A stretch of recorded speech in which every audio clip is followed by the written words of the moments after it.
দর্শক, আজকে এক জায়গায় আসছি খেজুরের গাছ।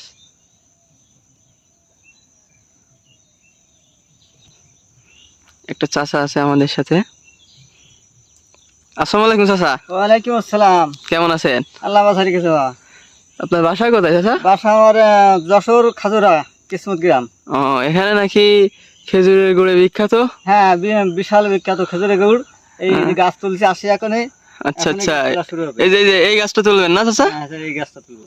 ও আচ্ছা, এখানে আপনি কত বছর ধরে গাছ তোলেন? আমি এখানে 15 বছর ধরে গাছ তুলি। 15 বছর ধরে না? ও, আপনি এবার কয়টা গাছ তুলবেন? মানে 100-র উপরে আছে, 100-র উপরে আছে গাছ। 100-র উপরে? 100-র উপরে আছে।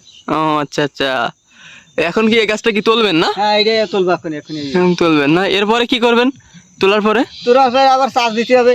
আচ্ছা আচ্ছা, তারপরে? তারপরে আবার চোখ কাটতে হবে। ও, তারপরে নলি মারতে হবে। অনেক প্রসেস আছে নাকি? বেশি আছে। ও আচ্ছা আচ্ছা, আপনার গুড় কি আপনিই জ্বালান না? হ্যাঁ, আমি নিজেই জ্বালাই। ও আচ্ছা, এটাও দর্শককে দেখাবেন নাকি? হ্যাঁ, দর্শক দেখলে দেখাবো। ও আচ্ছা আচ্ছা আচ্ছা, সব একদম পুরো অরিজিনাল গুড় নাকি? অরিজিনাল গুড়, এর কোনো ভোগযোগী নেই। হ্যাঁ, একদম বিখ্যাত কে?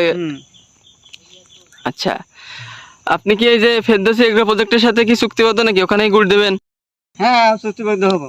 ও আচ্ছা আচ্ছা, ওখানে সব গুড় দেবেন নাকি? ওখানেই দেবো। দর্শককে বলেন যে এখান থেকে সবাই গুড় নেবেন। হ্যাঁ, এখান থেকে সবাই গুড় নেবেন, আমি গুড় তৈরি করে দেবো, সমস্যা না। হ্যাঁ, অরিজিনাল গুড় হবে। অরিজিনাল গুড়। ও আচ্ছা আচ্ছা আচ্ছা, ঠিক আছে। তাহলে তাহলে একটা গাছ তোলা দেখান চাচা, তাহলে ওঠেন, গাছে ওঠেন। তাহলে উঠছে গাছে।